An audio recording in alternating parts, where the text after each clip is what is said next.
Assalamualaikum warahmatullahi wabarakatuh. Nama saya Salwana Waraihanah dengan NIM 16022040054 kelas DP 4401B. Di sini saya akan menjelaskan tugas paper saya yang berjudul Akulturasi dan Asimilasi Kebudayaan Jawa dan Hindu. Akulturasi adalah suatu proses sosial yang timbul manakala suatu kelompok manusia dengan kebudayaan tertentu dihadapkan dengan unsur dari suatu kebudayaan asing, dan lambat laun akan diterima dan diolah oleh kebudayaan sendiri tanpa harus menghilangkan unsur budaya itu sendiri. Adapun beberapa bentuk akulturasi seperti substitusi, sinkretisme, addition atau penambahan, deculturation atau penggantian, originasi, dan rejection atau penolakan. Adapun faktor yang mendukung adanya akulturasi seperti kontak dengan budayaan lain, majunya sistem pendidikan formal, sikap toleransi, dan adanya masyarakat heterogen.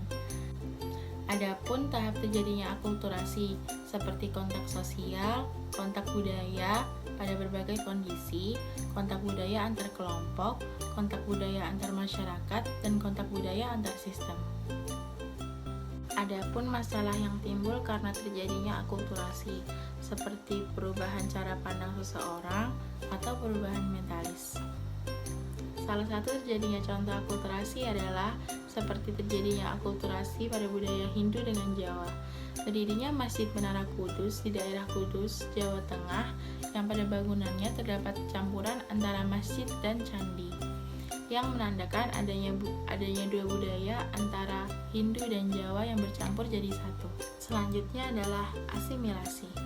Asimilasi adalah pembaruan suatu kebudayaan yang disertai dengan hilangnya ciri khas kebudayaan asli sehingga membentuk kebudayaan baru. Asimilasi muncul apabila ada golongan masyarakat dengan latar belakang budaya yang berbeda dan bergaul langsung secara intensif dengan waktu yang lama. Berikut adalah syarat-syarat terbentuknya asimilasi. Yang pertama adalah terdapat sejumlah kelompok yang memiliki kebudayaan yang berbeda. Yang kedua adalah terjadinya pergaulan antara individu dan sekelompok secara intensif dan waktu yang lama. Dan yang ketiga adalah kebudayaan masing-masing kelompok tersebut saling berubah dan menyesuaikan diri.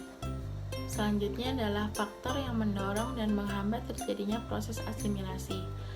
Yang pertama adalah faktor pendorong terjadinya proses asimilasi adalah seperti perkawinan campur, musuh bersama, menghargai pendatang, dan kesempatan sama dalam ekonomi. Dan yang kedua adalah faktor penghambat terjadinya proses asimilasi seperti perbedaan kepentingan, proses superioritas, kekurangan pengetahuan tentang budaya baru, dan sikap diskriminatif. Salah satu contoh asimilasi adalah seperti proses asimilasi yang terjadi di daerah Kudus. Untuk menghormati kebudayaannya atau kepercayaan umat Hindu, hingga saat ini tidak ada tempat untuk pemotongan jagal atau sapi di Kudus karena pada kepercayaan Hindu, sapi merupakan hewan yang suci. Berikut adalah alasan saya mengapa saya memilih dua kebudayaan ini. Saya memilih kebudayaan Jawa dan kebudayaan Hindu karena saya berasal dari Jawa, dan perbedaan budaya ini menurut saya sangatlah menarik karena saling menghargai perbedaan hingga menyatukan dua kebudayaan menjadi satu tidaklah hal yang mudah dan dapat diterima oleh semua warga. Proses akulturasi budaya Hindu di Jawa. Proses akulturasi di budaya ini dijadikan sebagai strategi dakwah. Budaya Hindu lebih dulu melekat di Indonesia daripada Islam. Saat itu dibagi menjadi 3 fase, yaitu budaya Jawa, Pra, dan Hindu-Buddha. Pada saat itu, pengaruh perubahan budaya Jawa sangatlah kuat pada budaya Hindu. Sebaliknya, pada masyarakat Jawa, pengaruh budaya Hindu bersifat ekspansif. Dengan berjalannya waktu, proses akulturasi di daerah itu pun terjadi. Dan lambat laun, Islam sudah mulai masuk ke Indonesia dan banyak warga yang memeluk agamanya melalui propaganda dengan media budaya, sehingga dapat diterima oleh semua pihak. Proses asimilasi kebudayaan Jawa dan budaya Hindu. Bentuk toleransi atau menghargai budaya Hindu di daerah Kudus, warga Kudus mengganti daging sapi dengan kerbau karena bagi warga Hindu, sapi merupakan hewan yang suci. Hingga saat ini, warga Kudus juga masih mengganti daging sapi dengan daging kerbau.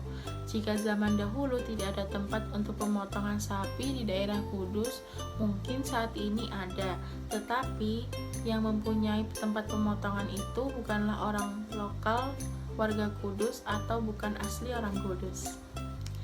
Sekian presentasi dari saya. Mohon maaf jika banyak kekurangan dan kesalahan kata.